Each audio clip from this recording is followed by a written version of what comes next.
Hello guys, welcome to today's video. So today we'll be discussing the chapter 6 of the book Aviation and Business Management. So here we'll be discussing the topic of planning. Planning is one of the most essential things for any organization. There is a saying that if you don't plan to success, then you are planning to fail. So we need to always plan beforehand. So let us see in management what the definitions and what are its objectives followed by the benefits and other things. So Henry Fayol, who was a famous author, what he did, he gave a definition of planning. So according to him, planning is deciding the best alternatives among others to perform different managerial operations in order to achieve the predetermined goals. So he said, in order to achieve the goals, this is the first important thing: achieving the goals. For achieving the goals, you need to carry out some operations. Then what you will do for carrying the operations, you can carry out the operations in many ways. So what you have to do is, among the many ways, like 1, 2, 3, you need to choose the best one. So the best alternatives. So choosing the best alternative among these management operations so that you achieve the goals. So this, according to Henry Fayol, is the definition of planning. Similarly, there is one more famous author who is George R. Terry. He's also saying something similar. He's saying planning is selecting and relating to facts and making use of assumptions regarding the future and formulation of the activities necessary to achieve the desired results.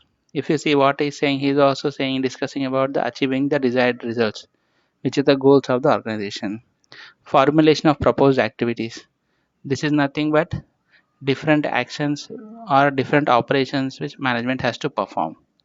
And he's also talking about selecting among them. So if you see definitions, if you paraphrase them, all of them come to the same thing: achieving the goals, choosing among the alternative, and taking actions on managerial operations. So these are the key. So if we have to summarize the planning, planning can be summarized as: planning will decide what an organization will do in the future, and also it is the first step in any organization in the management also, this we know. So it will decide what as an organization will do in the future. So what the organization will do, so based on the goals, what actions they will take, and what operations or what actions they will choose among the alternatives. It's what planning is all about. So what are the objectives and planning? What does the planning actually helps us with? So when we decide to plan, what will happen is, it will help us to have a sense of direction as to where the organization is actually moving ahead, or what are its future. So it gives a sense of direction to that. It focuses attention of objectives. So some of the objectives are there, then it helps, the planning will help you to concentrate on these objectives. It also helps the team to have a togetherness, so it forms the basis of the teamwork. Like when you have a goal and what you have decided to plan, then all the teamwork can act according to that plan. It also helps for taking guiding decisions. It is a prerequisite for any function. Like whenever you want to do something, that means it is a planning only. So these are common things. It's related to general plan also. It reduces uncertainty. When you are certain, when you have a plan, you can act according to that plan, so you can reduce the uncertainties. So all these things are the objectives of the planning. Next is, okay, that you have to perform a plan. So what is a planning process, as to what are the step 1, step 2, step 3, and so on. So as we have said in the above discussion, first is we need to have the goal. So any organization will have a goal, that those goals are the opportunities for any organization. So first they have to identify the opportunities. Based on those opportunities, they have to establish the objectives, like what they will be doing. Then after that, they will, as I said, they will be choosing among many alternatives, 1, 2, 3. So first they have to identify these, which is the identification. Then afterwards they have to evaluate, like this is better or this is better, whichever is better they have to identify. And after they have identified, which is evaluating, then they have to select the option. Let's say they are going with the first alternative. Then afterwards you have to, once you have chosen this, then what you have to do is, you have to prepare some other supportive plans. So you have decided to choose an action that will perform this. So performing this action, you need some other support also, supportive actions. So you have to develop them. Then once you have developed those supporting plans, then you have to establish a sequence of activities as to what you will start with first, and then how you will be proceeding it. So that is a sequence, and then you have to ensure that all the team members are actually participating in that. So you have to ensure the participation, and once they are participating, planning is always a ongoing process. Based on the today's situation, you will plan. So it is always moving forward, it is never stagnant. So you have to always monitor, and you have to do the future evaluation. So these are the planning process steps. You just identify them from top to bottom. Once you understand the concept, then it is very easy to answer the questions based on the given alternatives. Next is, okay, now we have identified that we need to plan. Then we have also identified the planning process. So what are the other things which are stopping us from doing a plan? What happens is sometimes we don't actually plan. There is one of the barrier to planning. We think we don't give much importance to planning. If we don't give importance, then they will not plan. So that is what one of the problems is. Next is lack of commitment. Like as I said, we have not given that much importance to planning. So that is a barrier. Next is lack of reliable data. Okay, you have a goal, but then you don't know how to achieve this, and you have not defined it correctly. Then what will happen is you don't have a reliable data. When you don't have a reliable data means your plan will not work out, or it more chances that the plan will fail. Then one more barrier is focusing too much on present than future. This happen most of the time with operational planning. Concentration on control variables, false sense of security, this is important. Like what happens is we have decided that okay, whatever we do will anyhow achieve those goals. So what happens is we don't actually plan. So we have a sense of security that okay, whatever we do will achieve those things. So that is a false assumption. When you have false assumption, then you will not plan to the level to what it is needed. That is one of the barrier. Sometimes what happens is technological changes. Let's say now you are running your business on WhatsApp. Then suddenly, let's say if tomorrow government of India bans the WhatsApp, then what will happen to your business? You have to shift. So some of these changes can also are the barriers to planning. You have planned your business according to how the WhatsApp functions, but suddenly if this does not work due to technological changes or some other changes, then you have to change the plan. So some of them are the examples of technological changes and how it affects to stop the planning. So just remember them, once you listen them and once you have them clear, then you can answer the question when they come. So next is what are the types of planning. Okay, we have the goals, we know how to achieve, but then there are so many types of planning. Like you can have 1 day plans, you can have 1 month plans, you can have 1 year plans. So plans can be of many durations. So these are all plans, 1 day plan, 1 month, and so on. So we'll discuss about all these types of planning. The main important planning is a strategic planning. In the previous chapter, which is a chapter 5, we have discussed about the strategy management.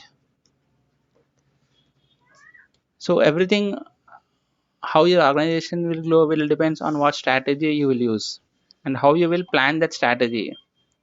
Having a strategy is important, but then how you will also plan that strategy is important. So that is what is a strategy planning. So strategic planning, if you just recollect from the previous chapter, we have said that is all about the long broad range goals. So we are always thinking about the 10 years ahead or 5 years ahead. These are all long term goals. So what this will do is this will design to drive the business in the right direction and promote the exchange of useful ideas. When we have a long term goals, so those generally fall under the strategic planning. So strategic planning, among the top level, middle level, and the bottom level, it is the top level management who dedicates most of the time to strategic management, because these are the people who will be deciding the mission and the vision and the other critical objectives. So strategic planning always deals with the top management. So what are the basic tasks in the strategic planning? If you go to the chapter 5, we said that first you have to identify, you have to perform a environment scanning. That is, you have to identify the business opportunities, the which market you are in, all those things. Then you have to perform your own, you have to gather the information. Then you have to perform a what are the strength, weaknesses, opportunities, which is SWOT analysis. Then after you do that, then you have to prioritize your objectives. Let's say if your weaknesses are more, then you will give more priority to enhancing those weaknesses. Let's say we have good less amount of threats, then you will not concentrate. So likewise, you have to prioritize your objectives based on the SWOT analysis. Next is developing a strategy plan and executing, and then always reviewing and monitoring and control. So these we have discussed in the previous chapter as well. So these are all long-term plans, strategy planning. Next is the tactical planning. Tactical planning always supportive of the strategic planning. These plans are short-term plans. Let's say 1 month plan or 1 year plan. We'll be having short-term plans which will actually lead to an overall plan. So strategy is about the bigger plan, whereas tactical planning is all shorter plans. So the shorter plans should be very specific, focused as to what actually work has to be done, and these will always support the high level strategic plans. So this you can remember. Tactical planning are the short term plans. Next is the operational planning. Okay, now you have identified the among the options you have decided as to what operational actions you will take on a regular basis. So these also you have to plan. So every day you will be having as to what are the actions you will perform on that specific day, so that that day goals will achieve. So on a day-to-day basis you will have some plans. Those plans come under the category of operational planning. If you see, operational planning encompasses what needs to happen continually. It needs to happen on a regular basis, day-to-day basis, in order to execute the tactical plans. So these operational planning are day-to-day, which will lead to tactical planning, which are short-term, let's say 3 months or 1 year. And then these tactical planning over the course of time will help you achieve the 10-year plans, which are like strategic plans. So this is how the chain flows. Operational planning, tactical planning will eventually lead to the tactical planning, operational planning, and then strategic planning. So this is how it flows, the hierarchy. These are short term, these are somewhat medium term, and these are the long term. So operational planning is basically day-to-day running of the activities. These are often described as single-use plans or ongoing plans. These are the key terms: single-use plans and ongoing plans. These are the operational planning. So what are the single-use plan and ongoing plans? We have just said about the operational planning. So these are created for events and activities with a single occurrence. So like let's say you want to have a marketing campaign. Let's say a BSNL is there, and then they have made a plan that today they will go to some shopping mall and they will be having a counter, and then they will sell their SIM cards. So this is a 1 day plan, and like that day is over, that means that plan is over. So such type of single marketing campaign are example. So very short one time activities, you can say these are single use plans. Now what is the ongoing plan? Ongoing plans include the policies for approaching the problems, rules for specific regulations and procedure, step by step process for accomplishing particular objectives. Ongoing plans, as I said, day to day, every day we'll perform some activities. These are plans. So how every days are linked to each other and how they will be helping, this term itself is saying ongoing. Ongoing means always continuous. So every day we'll be identifying those things, and then these will include the policies, which are written documents, as to if at all any problem is coming, how we will solve them. These are a part of the ongoing plans. So next is a contingency planning. Okay, till now we're assuming that everything what we have decided will actually go smoothly. What if there is a sudden change? As I have said, let's say today your business is running on WhatsApp. What if suddenly the WhatsApp is closed and now you have to use a Telegram group? Then what you will do? When you have a plan, when you plan, actually you need to have some alternatives, So okay, your business is going very well in this using the WhatsApp technology, but now it has been locked down. So now you have to shift in the case of emergency. So what you will do is you will also have a, though not a complete support, but some support you will provide on Telegram also, so that if WhatsApp immediately closes, at least you can run the business for time being or temporarily on an emergency basis on Telegram also. So such type of emergency cases are the contingency. Contingency term itself is a defines that when an unexpected event occurs, this is a key term, or a major change needs to be made. Like I have said, if you need to shift from WhatsApp to Telegram in order to continue towards the goal. So this is a continuous contingency planning. Next is advantages of planning. As we have said in the objectives, it is similar. Like it will help you to utilize better resources, achieving the objectives, achieving economy, minimize the future uncertainties, helps effective control. You will have a control over where your company is going. So these are general planning, general advantages of planning. You can just remember them. Improves employee morale. All these are advantages. One more thing is planning encourages innovation. This you can remember.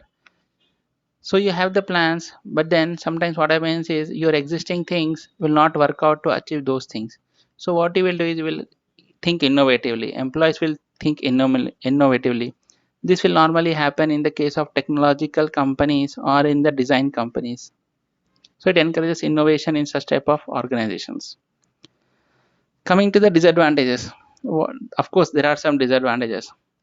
Let's say you have decided you have a plan.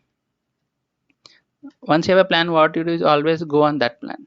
So what will happen is there is no freedom. You cannot deviate from that plan. So there is no freedom, or there is a lack of freedom.